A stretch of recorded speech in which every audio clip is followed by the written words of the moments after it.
안녕하세요. 양한선 목사입니다. 오늘은 창세기 21장 우리 함께 말씀을 가지고 은혜를 나누도록 하겠습니다. 창세기 20장은 블레셋 왕 아비멜렉에 대한 이야기, 아브라함과 사라, 그래 아비멜렉에게 일어난 일들에 대한 부분을 나눠봤고요. 그것은 이제 그랄이라는 지역이었고, 오늘은 창세기 21장의 지역은 이제 그랄 아래에 있는 이제 브엘세바라는 곳과 그쪽 광야, 그리고 나중에 이제 이스마엘과 하갈이 추방되어서 살아가야 될 이제 바람 광야가 잠깐 언급이 되는데요. 그것이 이제 이곳의 배경이 될 것 같습니다. 우선은 이제 배경이 되는 지역을 한번 살펴보도록 하겠습니다. 아브라함이 이제 헤브론 지역을 중심으로 장막에 거했다가 이제 그랄로 이주를 하죠. 이 그랄 지역에 있다가 여기에서 이제 사건이 벌어지고, 그리고 빨간색으로 표시한 브엘세바는 이제 오늘 조연이 될 수 있는 이스마엘과 그 어머니 하갈이 이제 쫓겨난 지역을 표시를 했습니다. 그래서 그랄과 브엘세바, 이 아래쪽이 이제 바람광야 쪽인데요. 그쪽에서의 터전을 잡는 것까지가 이제 창세기 21장에서 언급하는 부분입니다. 그 1절과 2절의 내용 이제 들어갈 텐데요. 이삭의 탄생과 이스마엘의 추방이 되는 21장의 이제 줄거리 안에서 1절과 2절은 상당히 중요한 하나님의 섭리, 약속을 보여주는 대목입니다. 1절과 2절을 보면 여호와께서 말씀하신 대로 사라를 돌보셨고, 여호와께서 말씀하신 대로 사라에게 행하셨으므로 사라가 임신하고 하나님이 말씀하신 시기가 되어 노년의 아브라함에게 아들을 낳으니, 이렇게 말씀하고 있습니다. 하나님께서는 이미 아브라함에게 또는 사라에게 언약을 하셨죠. 너희에게 아이가 있을 것이고 그 아이를 통해서 민족을 이루어 주겠다라고 언약을 해주셨습니다. 그러니까 아브라함과 사라 사이에 낳은 아들이겠죠. 그 아들을 통해서 계속해서 이제 후손의 축복을 해주겠다라고 언약하셨습니다. 그 언약이 이제 100세가 되어서 이루어지는데 85세에 받았던 그 언약이 75세 때 받았던 언약이 거의 25년 만에 이루어지는 상황인지라 상당히 오랜 기간이 걸렸죠. 아브라함의 거짓말, 사라의 비웃음, 이런 여러 번의 불신앙적인 모습을 보였음에도 불구하고 하나님은 신실하게 언약하신 것을 이루어 주시는 모습을 보입니다. 그리고 하나님은 우리에게도 하나님의 말씀, 또한 하나님이 주신 어떤 응답, 은혜, 또 기대감, 이런 것이 있다면 끝까지 인내하고 하나님을 기대하면 반드시 이루어 주시는 하나님의 은혜를 누릴 수 있을 줄 믿습니다. 자, 3절의 내용에 들어가 보면 이제 3절에서 이제 태어난 아이의 이름을 짓습니다. 그 아이의 이름이 이제 이삭이죠. 여러분들이 잘 아는 이름입니다. 그 아이의 이름 짓는 부분 한번 읽어볼까요? 3절. 아브라함이 그에게 나타난 아들 곧 사라가 자기에게 낳은 아들을 이름하여 이삭이라 하였고, 이렇게 언급되어 있습니다. 그런데 이 이름에 담겨져 있는 메시지가 있어요. 우리가 기억하실지는 모르겠지만 하나님께서 이미 너희들이 낳을 아들의 이름을 무엇이라고 해라 라고 말씀을 이미 하셨어요.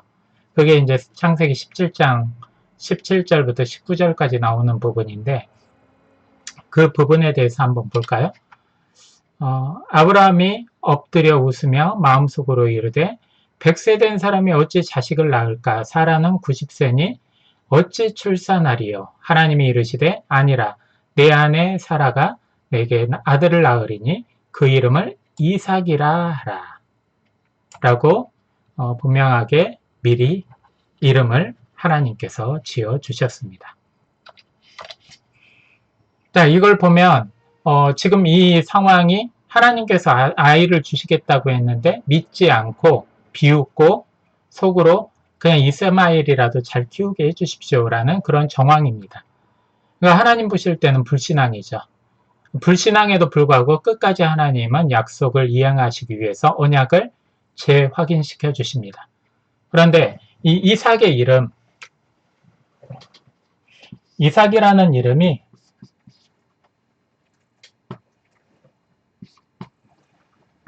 첫 번째는 어떤 불신앙에 대한 메시지가 담겨져 있어요.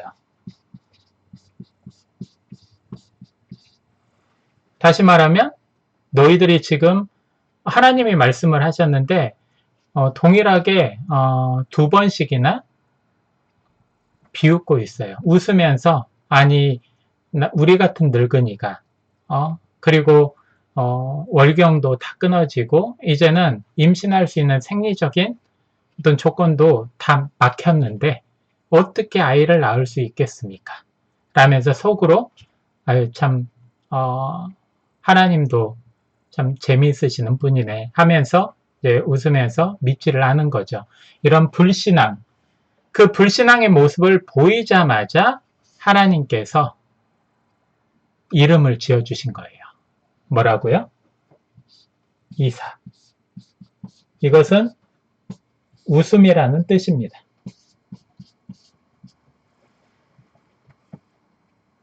어떻게 보면 미소, 웃음, 희락, 이런 기쁨, 이런 거는 아주 좋은 의미죠. 하지만 여기에서의 첫 번째 메시지는 불신앙에 대한 경고고 그것을 기억하라고 하나님이 주신 메시지인 거죠.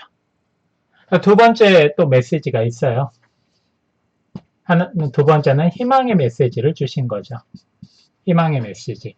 이 뒤에 이제 6절을 한번 보면은 사라가 이르되 하나님이 나를 웃게 하시니 듣는 자가 다 나와 함께 웃으리로다. 즉 이삭을 통해서 이제 웃음을 회복시켜 주신 거죠.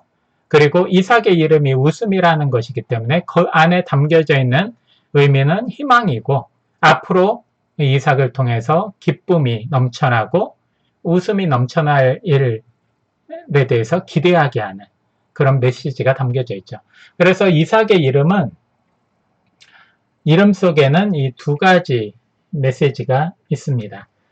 그래서 우리가 그냥 이삭인가 보다 하면서 이렇게 보는 것보다는 지금까지 아브라함과 사라가 행했던 믿음의 행위도 있고 그를 통해서 하나님이 주신 언약이 있고 또한 불신앙의 행위가 있지만 그럼에도 불구하고 하나님은 그 언약을 신실하게 이루어 주시는 하나님이시라는 것을 이 이삭의 이름 통해서 우리가 다시금 깨달을 수 있는 것이죠.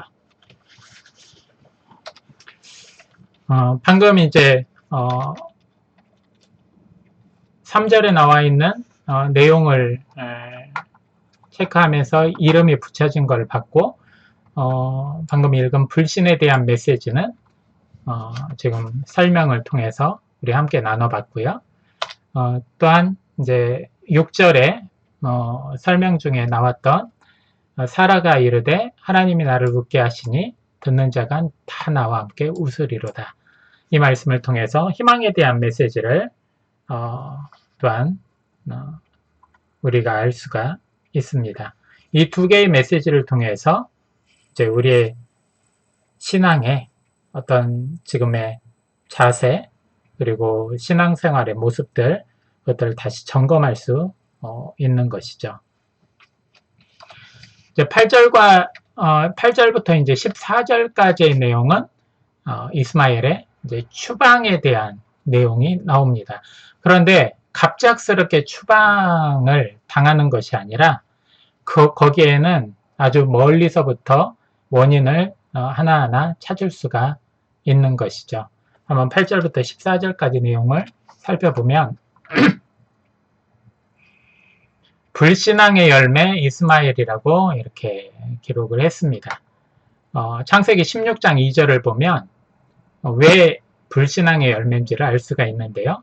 사레가 아브라함에게 이르되 여호와께서 내 출산을 허락하지 아니하셨으니 원하건대 내 종에게 여종에게 들어가라. 내가 혹 그로 말미암아 자녀를 얻을까 하노라 하매 아브라함이 사레의 말을 들으니라. 하나님이 분명히 아브라함과 사라한테 너희에게서 이제 자식이 있을 거라고 언약하셨고 지금 21장에서 그 언약을 이루어 주셨어요. 그런데 그 언약하신 지가 10년, 15년 지나면서 이 언약이 이제는 실제로 이루어질 것 같지 않는 불가능하게끔 더더욱이 느껴지는 상황이 되는 거죠. 86세 때 이스마엘을 얻었어요. 그래서 이스마엘을 얻기 위해서 이제 하갈이라는 여종을 아브라함에게 붙여주죠. 네, 지금 그 내용이에요. 그 내용을 통해서 하나님에 대한 언약은 잊어버리고 인간의 의지와 인간의 계획 또한 인간의 어떤 집착을 보여줌으로써 하나님에 대한 어떤 불신앙의 모습을 보이고 있는 것. 그 불신앙의 열매로 태어난 것이 바로 이삭이라는 것을 방금 읽었던 창세기 16장 2절을 통해서 우리가 알 수 있는 부분입니다. 하나님의 언약에 있어서 기도한 것과 하나님이 주신 그런 여러 가지 언약의 말씀들, 그거에 대한 믿음이 있다면 끝까지 기도하면서 인내를 해야 돼요. 그렇지 않으면 조급함 때문에 모든 것들을 망치게 되고, 이 믿음의 행위가 아니더라도 세상에서도 우리가 공부든 무엇을 준비하든 계획하든 조급함 때문에 우리가 결과로서 이룰 수 있는 것들을 중간에 포기하고 실패하는 경우들이 상당히 많이 있습니다. 사라는 그 조급함과 불신앙 때문에 하나님이 주신 이삭을 기다리지 못하고 이스마엘을 얻은 거죠. 그 얻은 결과 여러 가지 어려움을 겪게 됩니다. 9절에 보면 이제 9절의 내용을 우선 읽어보면 사라가 본즉 아브라함의 아들 애굽 여인 하갈의 아들이 이삭을 놀리는지라 이렇게 말씀하고 있어요. 우선은 이제 우리가 여러 가지 정황들을 알아봐야 되는데요. 이제 이삭에 대해서 잠깐 언급했고, 이제 이스마엘, 하갈의 아들 이스마엘. 이스마엘의 우선은 나이를 한번 추정을 해보면 아브라함이 86세 때 낳았어요.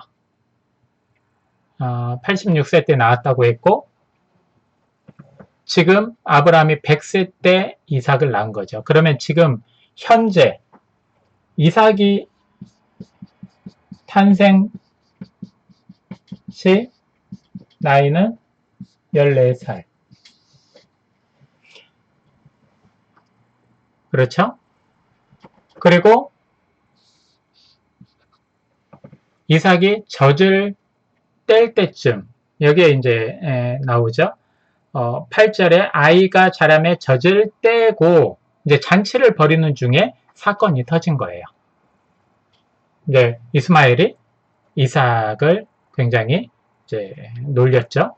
놀렸는지 뭐 이렇게 한 대 때렸는지는 모르겠지만 굉장히 짓궂게 했겠죠. 네, 이때 그 이스라엘의 그 젖을 떼는 시기,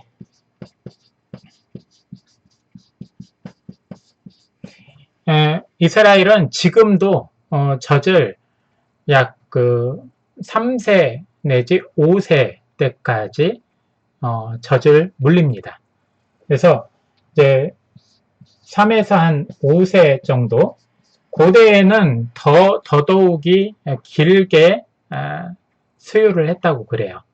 근데 이제 가장 짧게 잡아도 이것까지 고려를 하면 지금 현재 이제 저절되는 시기로 따지면 이스마엘은 17세에서 19세 정도가 되는 거죠. 17세, 19세면 지금으로 따지면 이제 고등학교 1학년, 3학년 정도 되는데 지금은 어리게 보지는 않죠. 지금도 굉장히 아이들이 성숙해 있죠.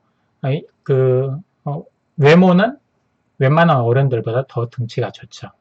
하지만 이제 내면은 그렇지는 못한 아이들이 많지만 그래서 아이들 취급을 하지만 고대에서는 이게 이제 결혼 정년기죠. 이 결혼 정년기인데 우리가 평상시에 이제 설교를 하거나 막 그럴 때는 또 이 뒤에서 아이라고 표현이 돼요. 이스마엘에 대해서. 그러니까 꼬맹이가 어린 젖된 아이를 이렇게 막 놀리고 했다. 그 철없는 그런 행동 때문에 왜 쫓아내고 왜 추방을 하느냐, 너무한 거 아니냐 이런 식으로 얘기를 하는데 지금 이것을 보면 전혀 철이 없는 건 아니죠. 17세, 19세 결혼해서 한 명의 성인으로서 한 가정을 이룰 수 있는 남자가 이제 젖을 뗀 아이를 괴롭힌 거죠. 이제 이해가 되시죠? 그러면 이제 사라가 그 하갈과 이스마엘을 쫓아내려고 했던 것은 그냥 조금 좀 너무한 거 아니냐라고 하기에는 많은 위협과 또 위기의 상황이 앞으로 초래될 것을 예상할 수 있는 것이죠. 그래서 여기에 나와 있는 것처럼 9절에 이스마엘의 추방의 원인은 우선은 가시적으로 위협적인 존재가 된 이스마엘 자체가 위협적인 존재가 된 거죠. 대하 드라마 이런 데 보면은 뭐 황제가 있고 황자들이 있거나 왕이 있고 세자 이런 대군들이 있을 때 그 왕이 찬탈을 위해서 많은 음모를 꾸미고 죽음에 이르게 하는 그런 일들이 다반사였어요. 그래서 내가 황제의 아들로 태어난 이상은 내가 죽지 않으면 내가 황제가 되지 않으면 내가 죽을 수밖에 없는 운명적인 선택을 해야 되는 상황들이 많았고 고대 사회로 갈수록 힘의 논리가 왕성했기 때문에 그것들은 많이 자행되었습니다. 특별히 이제 아브라함의 집안 왕가는 아니더라도 그래도 일개의 족장이고 그리고 한 가정의 리더로서 모든 분깃을 얻을 수 있는 그 자리, 욕심을 낼 수밖에 없고 어렸을 때 그리고 성인이 되어서 하는 행동을 보면 앞으로 어떻게 행할지 눈에 환하게 보이는 위협적인 존재라는 걸 알 수가 있었던 것이죠. 그래서 개인적으로 보면 이스마엘은 이삭을 위협하는 존재였어요. 그렇지만 좀 더 나아가면 하나님께서 이스마엘에게 민족을 이루겠다고 하셨죠. 그래서 이스라엘 민족을 위협하는 이스마엘이 돼요. 그리고 종교적으로 지금도 기독교를 위협하는 집단이 되어서 우리에게 상당히 위협이 되는 존재로서 지금도 서 있습니다. 나비효과라는 말이 있어요. 그래서 나비효과는 작은 나비의 날개짓, 그것이 나중에 이제 큰 어떤 폭풍우를 부를 수 있다는 그런 어떤 내용이죠. 그런 것처럼 도미노 이론처럼 하나를 쓰러뜨리면 계속해서 여러 가지 일들이 동시다발적으로 어떻게 보면 눈덩이처럼 커져서 위협이 되는 상황까지 이르게 되죠. 그런 모든 것들이 우리의 눈앞에서는 보이지는 않는 것입니다. 하지만 하나님의 뜻대로 믿음으로 순종하고 인내하면서 이삭을 기다렸다면 이런 위협, 개인적인 위협, 민족에 대한 위협, 종교적인 위협 당하지 않아도 됐겠죠. 이거는 결과론적인 얘기지만 결국 우리의 조바심과 조급함과 우리의 인간적인 사고와 판단 때문에 하나님의 그 응답을 기다리지 못하고 취한 그 불신앙의 열매로서 받는 고통인 것입니다. 자, 결과론적으로 이스마엘의 이제 추방이 이루어지는데요. 그냥 하나님은 그냥 추방하신 게 아니라 여기 기록한 것처럼 상생의 방법을 만드신 거예요. 즉 추방과 구별을 통해서. 그래서 위협을 받는 이삭에게는 믿음의 계보를 안정되게 있게 만들고, 그리고 위협하는 존재인 이스마엘은 독립하여 국가를 이루어줘서 그들이 그들만의 이제 공간에서 억눌리지 말고 기죽지 말고 살 수 있도록 아브라함에게 주셨던 그 언약을 이스마엘에게도 허락을 해 주신 것이죠. 한번 내용을 한번 살펴볼까요? 11절에 보면 하나님이 아브라함에게 이르시되 내 아이나 내 여종으로 말미암아 근심하지 말고 사라가 내게 이른 말을 다 들으라. 이삭에게서 나는 자라야 내 씨라 부를 것이라. 즉 믿음의 계보를 있게 해주고, 그리고 주변의 모든 어떤 방해 세력들, 위협의 세력들을 다 하나님께서 막아주시고 그걸 정리해 주시는 거죠. 그리고 이거는 이삭에게고, 그 다음에 이스마엘에게는 13절에 언약을 해주십니다. 그러나 여종의 아들도 내 신이 내가 그로 한 민족을 이루게 하리라 하신지라, 이렇게 말씀하고 있어요. 여러분, 우리는 여기 나와 있는 이스마엘을 상당히 좋지 않게 평가를 합니다.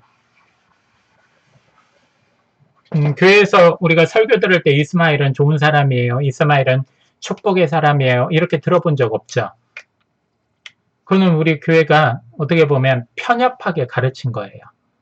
왜냐하면 불신앙의 자식으로 태어났어도 그 아버지는 아브라함이거든요. 아브라함에게 하나님이 언약해 주신 게 있어요.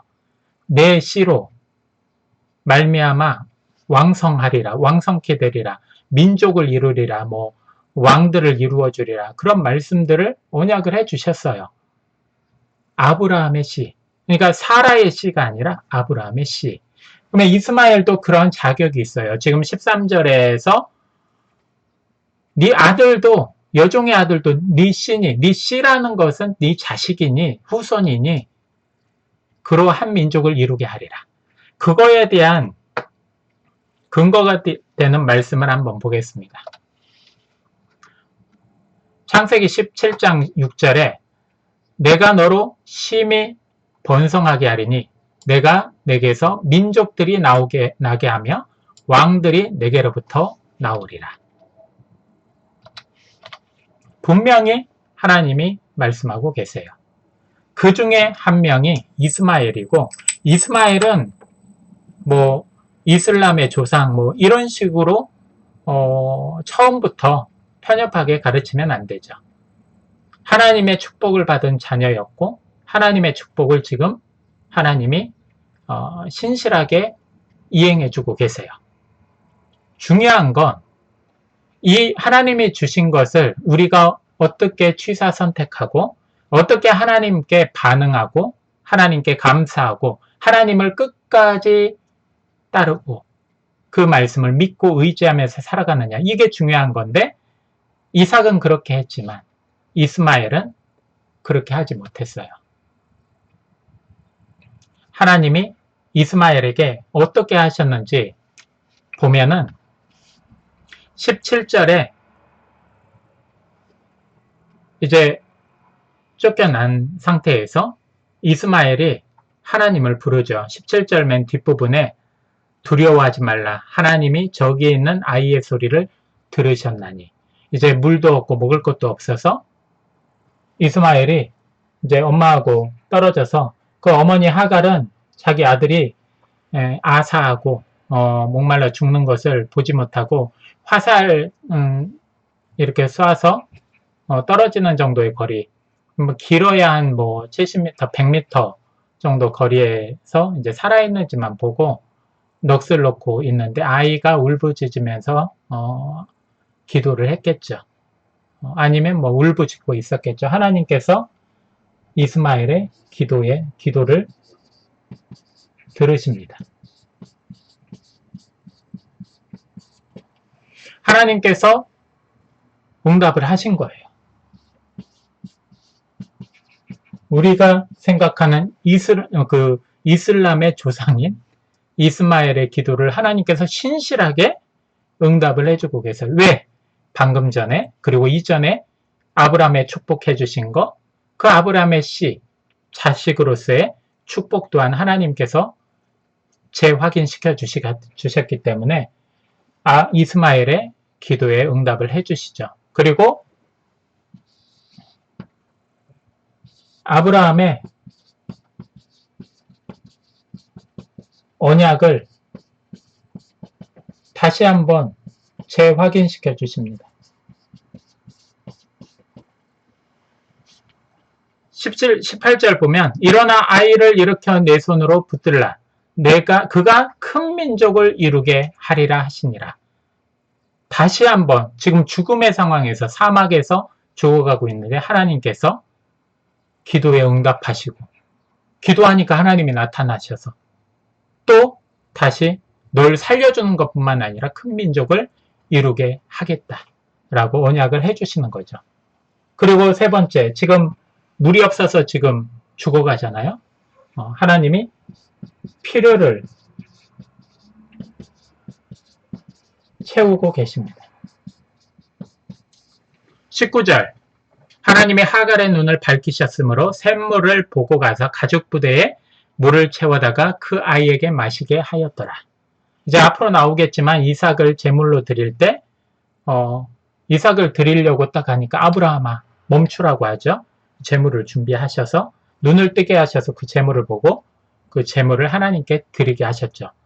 여호와 하나님께서 준비하신 여호와 이레 하나님, 그 여호와 이레의 축복, 필요를 채우시는 하나님, 이걸 경험한 사람 이스마엘도 똑같이 경험하고 똑같이 은혜를 입고 있죠.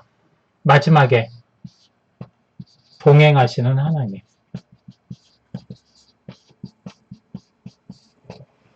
이스마엘에게도 믿음의 자식 이삭에게만 내가 함께 있겠다 이게 아니라 이스마엘도 하나님이 섭리에서 낳은 그 믿음의 계보가 아닌 그냥 아브라함의 씨일 뿐인데 아브라함이 하신 언약을 신실하게 지키기 위해서 이스마엘에게도 계속 동행하십니다. 20절 보면 하나님이 그 아이와 함께 계심에 그가 장성하여 광야에서 거주하며 활 쏘는 자가 되었더니 이렇게 나와요. 여러분 우리가 확증 편향이라는 말 제가 가끔 하죠. 내가 보고 싶은 것만 보고 내가 듣고 싶은 것만 듣고 뭐 교회에서도 항상 그 어떤 결과를 아주 빠르게 내기 위해서 결론만 얘기하다 보니까 이스마엘이 어떠한 삶을 살았는지 조명을 하지를 않죠. 세상에 방황하는 사람, 그리고 아직 하나님을 믿지 않는 비신자, 그들에게도 하나님은 기대를 가지고 계시고 그들에게 붙여주신 사람이 바로 우리들이고 또 우리를 통해서 그들의 삶이 변화받을 수 있다는 그 가능성에 대해서 우리는 항상 꿈꿔야 됩니다. 그리고 하나님의 섭리 안에는 악인도 의인도 모두 사용되는 수단이고 그 수단들이 잘 버무려져서 선을 이루게 되죠.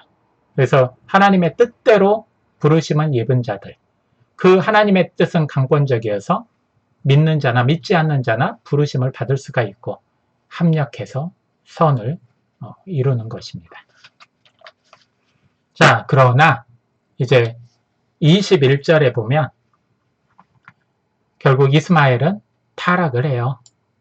하나님의 지금 이 칠판에 보이는 것처럼 이런 굉장한 은혜와 하나님의 축복에도 불구하고 하나님은 항상 우리에게 기대를 하시는데 하나님은 항상 우리가 변화되기를 원하시는데 하나님은 항상 우리와 동행하기를 원하시는데 하나님은 항상 우리 손을 잡으시는데 우리 손을 놓고 또한 우리 마음대로 계획하고, 또한 하나님의 뜻보다는 우리의 뜻을 먼저 우선시하고, 하나님이 잡아주신 그 손을 뿌리치는 것은 바로 우리들이죠. 하나님은 끝까지 인내하며 우리를 용서하신다고 했지만 로마서 1장에 나와 있는 내용을 보면 그 인내하시는 것도 하나님의 주권 안에서 언제까지인지는 우리는 몰라요. 단지 우리만 그렇게 외칠 뿐이죠.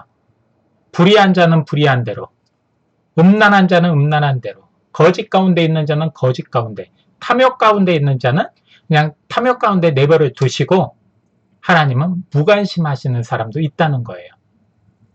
그중 하나가 이스마엘이겠죠. 하나님의 이런 엄청난 은혜와 끝까지 동행하시는 모습들도 보여주셨는데 이스마엘은 하나님을 버립니다. 그런데 그냥 하루아침에 버렸겠어요? 그거는 시간과 환경과 만남이 잘 어우러져서 그런 악한 결과를 맺게 되는 것이죠. 보면 신앙 환경과 만남의 중요성에 대해서 제가 적어놨는데요. 첫 번째 보면 믿음의 공동체에서 분리된 생활. 아브라함이라는 그 믿음의 공동체, 그 믿음의 가정을 떠나서 믿음은 가지고 있지만 지금으로 말하면 뭐 1대, 2대 뭐 이렇게 되겠죠. 그 믿음의 가정에서 분가해가지고 결혼하고 이렇게 나왔는데 이제 떨어진 곳에서 믿음 생활을 하려다 보니까 함께 교제하고 은혜를 나누고 말씀을 묵상하고 성령의 교통하심이 이루어지는 그 환경이 필요한데 그 환경에서 분리가 된 거죠. 결국 그것이 이제 이스마엘의 타락의 원인 중 하나가 되는 것이죠. 이 부분도 우리가 지금 코로나로 인해서 여러 가지 어려운 상황을 겪고 있는데 이런 어려운 상황, 물론 이것뿐만 아니라 뭐 전시 상황이 될 수도 있고 더 커다란 과거의 뭐 IMF도 될 수도 있고 아니면 우리가 겪고 있는 뭐 질병의 고난, 가난의 고난, 실패의 고난 이런 것들이 다 될 수가 있죠. 하지만 우리가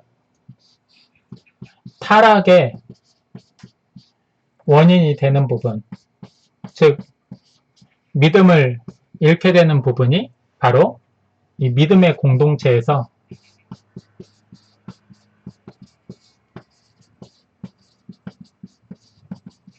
분리되는 것이죠. 때로는 스스로 배제를 시키는 것. 지금 비대면 예배, 온라인 예배, 때로는 그런 상황이 아니더라도 평상시에 교회 가는 것보다는 그냥 온라인으로 편하게 예배를 드리는 분들이 있어요. 얼마나 좋아요. 편하죠. 그런데 영혼은 자기도 모르게 하나님과 멀어지고 있는 것을 스스로가 느낄 겁니다. 그것은 화면을 통해서 스피커를 통해서 나오는 말씀과 직접 가서 거기에서 스피커를 통해서 나오는 말씀은 똑같죠. 하지만 눈에서 멀어지면 마음에서 멀어진다고 함께 그곳에서 같이 듣고 그리고 함께 교제하고 성령님이 교통하심이 우리에게 임하여서 위로와 격려가 있고 또한 그곳에서 보이지 않는 손길을 통해서 받는 많은 은혜들이 있습니다. 물이 위에서 아래로 흐르듯이 내가 은혜가 떨어지고 믿음이 떨어져 있는 상태에서 격려와 위로와 또한 은혜가 필요하다면 은혜가 충만한 곳에서 공급을 받아야 되죠. 하지만 홀로 신앙생활하면서 인터넷을 통해서 어떤 교회 예배를 쇼핑하듯이 이렇게 하는 행동들 아무리 위대하고 좋은 내용을 들어도 우리의 지식만 쌓일 뿐이고 우리의 머리만 커질 뿐이고 우리의 어떤 자만심과 자존감만 커질 뿐이지 우리의 믿음과 은혜는 우리도 모르게 소멸되고 있는지도 몰라요. 조심해야 됩니다. 그리고 이제 두 번째, 이제 환경. 환경의 변화.